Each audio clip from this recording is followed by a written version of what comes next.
This video is brought to you by Kase, my choice for professional grade optical filters. More on that later.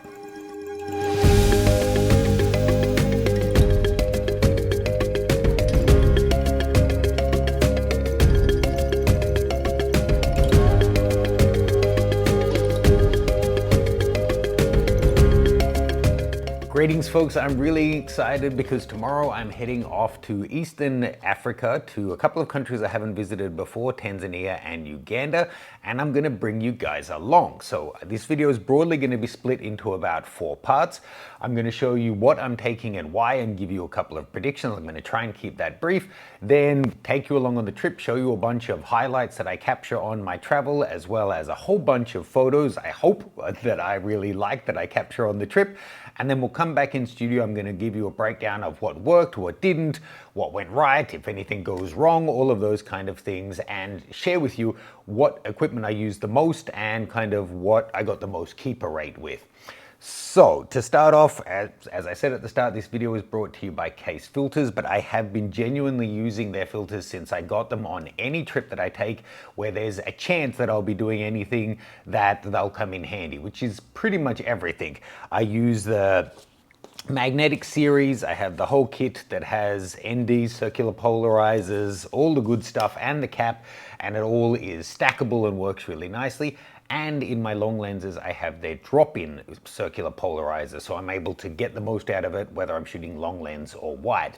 Now, of course, I'm taking my 2 Z9s. I've decided not to take the Z8 that I'm filming at with now, and instead I've loaned from Nikon a 3rd Z9 because, one, I want redundancy, but I actually can see myself using 3 lenses at a time when I'm in the car, and anyway, to be able to minimize the number of changes.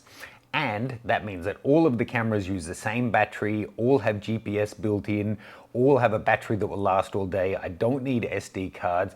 Everything's interchangeable, and crucially, if I'm switching from one camera to the other, the buttons are all in exactly the same place, and they're just not on the Z8 and the Z9, and I really want all of the cameras to have GPS.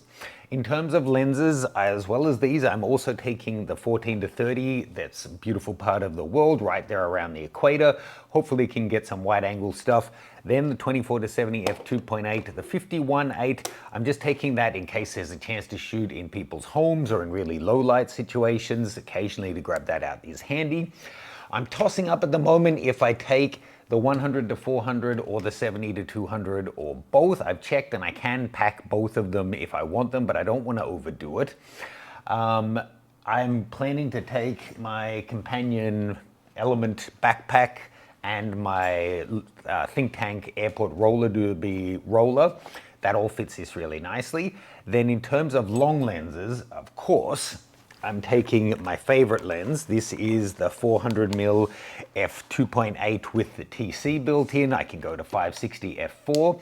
So then I have 14-70, 70-200, 400, 560, and again, thanks to Nikon for the loaner, the 800mm 6.3. Now I know 560 is very long, but I can tell you from experience, the longer the better when you're dealing with wildlife. So it could be a bird that's not too far away and I want to completely fill the frame instead of half filling the frame. Or it could just be a rhino way on the horizon where if I can get closer to it, it's less cropping. Especially with long lenses, you're dealing with atmospheric haze, so the less cropping you can do, the better. And I would say it's 9 times more likely that I'm gonna wish I had longer lenses rather than that one odd chance when the animal's too close and I can't get it all in the frame. Now, if I had to guess which I'm going to shoot the most on, it really depends because I don't know these countries that well. If it's a typical country in terms of how far we get from things, and I would say maybe 50-50 between these, and then the 70-200 next. 100-400, still don't know if I'm going to take it or not. But we just have to see. I'm also going to be doing trekking to see the silverback gorillas and chimpanzees. I don't know what I'm going to take just yet, but I think I might take the 400 in. I'm guessing that's going to be a decent length for it, so that may mean it ends up getting more shots. As well, I'm taking 2 action cameras, one and the other one I'm filming myself on right now. plus all of the other stuff you need like monopods and tripods and all of that good stuff. So I need to repack all of this, do a double check on my clothing packing, and then head to the airport before too long. So I'll see you in Tanzania. First up on this trip, we had about a week traveling around different national parks in Tanzania. Rather than narrating it blow by blow, let me just show you some highlights in footage of some of the most beautiful animals we saw, and then I'll show you some images before we fly over to Uganda.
Kase are filter experts. They pioneered magnetic filters 6 years ago, and they've continuously improved them.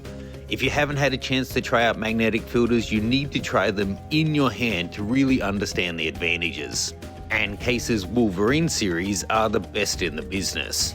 Their innovations in coating technology allows them to apply their cutting-edge compounds whilst the glass is cold, unlike others that have to do it hot. This results in a far smoother and more perfect application, reducing aberrations for the best possible image quality. Almost every image shown in this video was captured using Kase filters, and thanks to them for sponsoring this video.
Next up, we headed over to Uganda. The main attraction here, we were going for the great apes and the chimpanzees, with a little bit of safari in between.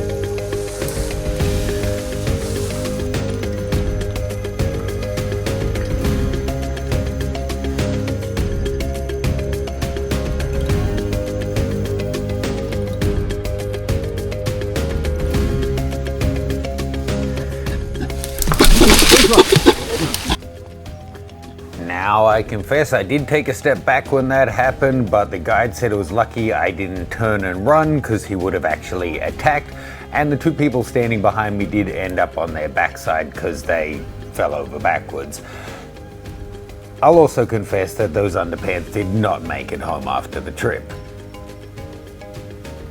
As we headed across Uganda, we saw lots of great wildlife as well. And I learned from my time with the great apes, and this time heading into the chimpanzees, I did take my monopod.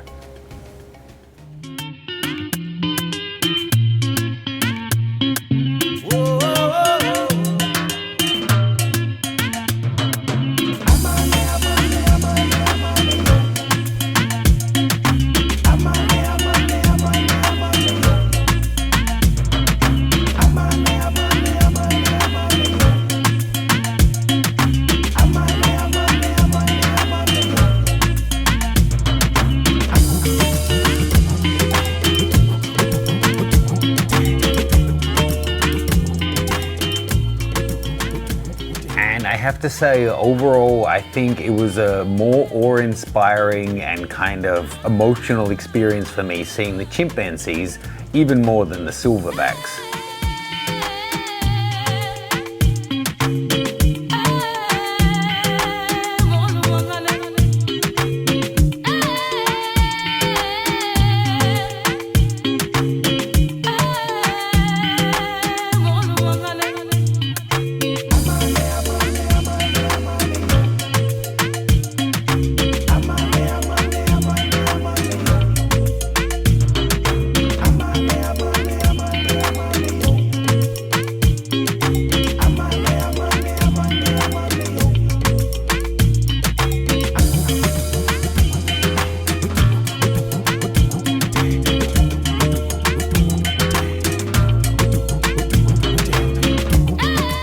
Okay folks, so I'm back to Hong Kong now. What an unbelievable trip. First of all, thank you to my buddy Jonathan, who I made the trip with.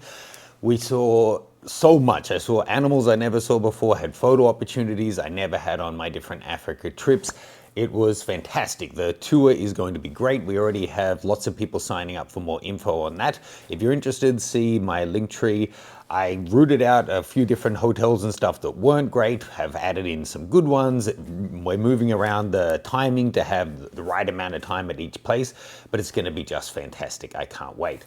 Now, I have to say, little humble brag here, the packing for this trip was really on point in terms of everything. I have a funny diet, so the extra food I took ran out on the second last day. The clothes I took worked out perfectly in terms of not having too many and not having not enough. The gear I took pretty much worked out exactly as I could have wanted it. I'm currently backing up all of my data. I did take thousands of images and lots of video. I'm currently going through the video to put some uncut stuff up on my Patreon.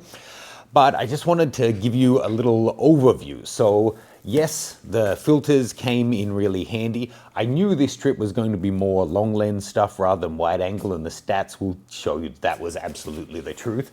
But I was able to, of course, have the filter in so that when I was doing my long lens shooting, I was also using the Kase filters, although it's the series of magnetic ones that are really their flagships and give the best optical performance. So all of my wide angle stuff, I was using these, usually just the CPLs, but sometimes the neutral density filters as well. So let's just run through, and I'll start with the stuff that I didn't use too much. So first of all, I took the 50mm lens just in case. I didn't take a single shot with it. It's kind of shocking, but when I was walking around the city, I mostly just took my iPhone because I didn't want to take attention to myself by taking around a whole big bunch of cameras and stuff. And then this was the one thing on the trip that I think I could have just completely left at home. I'd also say the little waist pack that I took, the companion waist pack, that also, I didn't use it in the way I thought. When I was doing hiking, I ended up taking the full backpack, and the waist pack was mainly just for day stuff to have in the car. I did make use of it in that way. The 3 Z9s that I took all got almost non-stop use. They worked out fantastically well. Nothing skipped a beat. No battery issues. Despite taking so many images and video, I didn't exhaust a single battery in a day at all, which is just the Z9 way. In terms of the bags that I took, what's it called again? The Element Carry Light. I think this is the 30 liter. It's the big one anyway. Again, just perfect. The amount of stuff it takes, you can add in water bottles and put my jacket and everything in top and snacks and everything. I had this with me in the car all the time. And when I was hiking, this was the bag that I would put the big lens and any spare stuff I needed in. Used every day, worked absolutely as I would want it to. Likewise, the roller, no problem getting through airports and stuff. Let's not talk about the small tip, shall we call it, that I used to get my luggage through on one of the flights, but everything worked out for the best. Now, you might remember I was tossing up whether to take the 100 to 400, the 70 to 200, or both. I ended up not taking the 100 to 400, and I can say I didn't miss it, but if I'd had it, I probably would have used it, so it's kind of a catch-22. I really was happy with the 70 to 200, but I did a separate video on this, you might have seen. The lens foot just ripped off when I was using it. I'm so thankful I was using a safety tether because otherwise the lens and my Z9 would have just hit the ground in the jungle, and it was literally, ankle deep mud where I was at the time with rocks and everything. It could have been really bad. Now, I just wanted to clarify because I did a separate video on that and got mixed opinions on it, but some people I think just didn't quite get it. Yes, I was using a third-party foot on the lens. You'll note this has the same foot design, so this is quite handy. You could think of them both as being 70 to 200s right now. But it wasn't that it was the foot that came off. Of course, these feet are removable and user replaceable, and Nikon don't sell them with Arca Swiss, so a lot of people replace to Pro Media Gear or Kirk, or there's a few different brands that have an integrated Arca Swiss plate. It was actually that this, which is what the foot attaches to, that ripped clean off the body. So kind of the mount for the foot attachment ripped from the lens. So that's Nikon ripping from Nikon, and I was really shocked to find that it's just 4 small screws. And for anyone saying that having a different foot could have applied more torque or stress to them, I just wanted to show you here clearly that the Nikon one, where is it? I took it off. The Nikon one has 2 mounting points, and that's the furthest back. The one I was using, the mounting point is here. That's the strap I was using. So it's actually further back. So it's not like I was going off the front that could be applying more torque. If anything, it would be applying less pressure on the screws than the Nikon original one. So I just wanted to make that clear. This is a user replaceable part. I've seen Nikon ambassadors in Nikon campaigns. You attach their cameras via this mounting point as well. No, I've never seen Nikon saying specifically that you can. I've never seen them saying you can't either. Nikon also sold Black Rapid straps branded with Nikon on them, and they're designed to attach in that way. So I'm literally dropping this off to Nikon tomorrow, and I'll be updating you guys on what the response is on that. So fingers crossed. But optically and in terms of the results it was getting, the 70 to 200 worked great, now that we're off that little rant. Throughout the trip, let's get the lenses I didn't use out of the way. I pretty much, when I was just in the vehicle on safari, I had the 70 to 200 on one body. I had the 400 2.8 on the other body, and I had the 800 6.3 on the third body. So if something was close to us, I could grab the 70 to 200. If it was a bird or something really far away, I could grab the 800. But I was using the 400 basically just sitting in my lap the entire trip on standby. And I think that goes a long way to explaining the number of shots. It's got the brightest aperture. I can have it set to 400 mil, find the animal in the scene, then flick on the TC to 560 if I want to get closer. And once I've got the shots I want, if I wanted to get even closer, then I could switch to the 800 mil body. But there's no point starting at 800 and then potentially cropping off the animal. So in terms of the number of shots I got, I should also bring out the 14 to 30, which you'll note still has the magnetic adapter for the Kase filters, and then the 24 to 70. So that's the lenses that I was actually using on the trip. These 5 essentially is what it broke down. So let's do it from fewest to most. The 14 to 30 was only 2% of the shots. So really not that many, but considering when I take a landscape, I tend to take 1 or 2 or maybe 7 or 9 if I'm doing a bracketing series. And then when I see a line, I go crazy and take 100. That's really not too surprising, especially considering this was a wildlife-oriented trip. Then the 24 to 70, slightly higher. That was about 4%. So, you know, double the number of shots, but again, not that many really. Oops. The 70 to 200 was about 15%, so that's, you know, kind of getting up there, but shows you the bulk of them were with these lenses. The 800 mil was about 18%, so more, but not that much more. And then this guy was over 60%, something like 61% or somewhere around there. So the overwhelming bulk of shots were taken with the 400. That could be because that's what I took in hiking to the gorillas and the apes and the chimps. It's also the one that was in my lap the whole time. A breakdown on that, I used it at 400 mil 44% of the time, and at 560 at, funnily enough, 56% of the time. So overall, this is by far the winner. I used it at each of those settings more than I used any of the other lenses outright. And I was really interested. I wanted to share with you the keeper rate as well, because I figured that may vary. You know, sometimes you shoot a lot with one piece of equipment, but it's not actually the one that gets you the money makers. I had a look. I haven't gone through all the images in detail, but I have gone through and starred out most of the days, and the ratio seems pretty much on point, with, you know, triple the number of keepers with the 400 that I got with the 600, but it's on par. So, you know, whatever it might be, 1 in 50 was an excellent shot, or 1 in 20, or whatever it may have been, across all of the lenses, with the exception that the 14 to 30 had a much higher percentage of keeper shots, but that's because I took so few and I only ever really got it out when it was a really beautiful shot. So that's, I suppose, to be expected.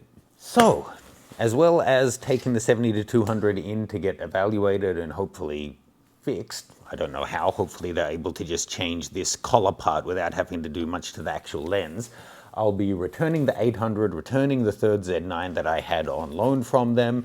If you have any questions, let me know. I'll be updating Patreon really soon. The tour is going to be going live, so you can sign up for more info on that one. Let me know any questions you guys have. I'll see you soon.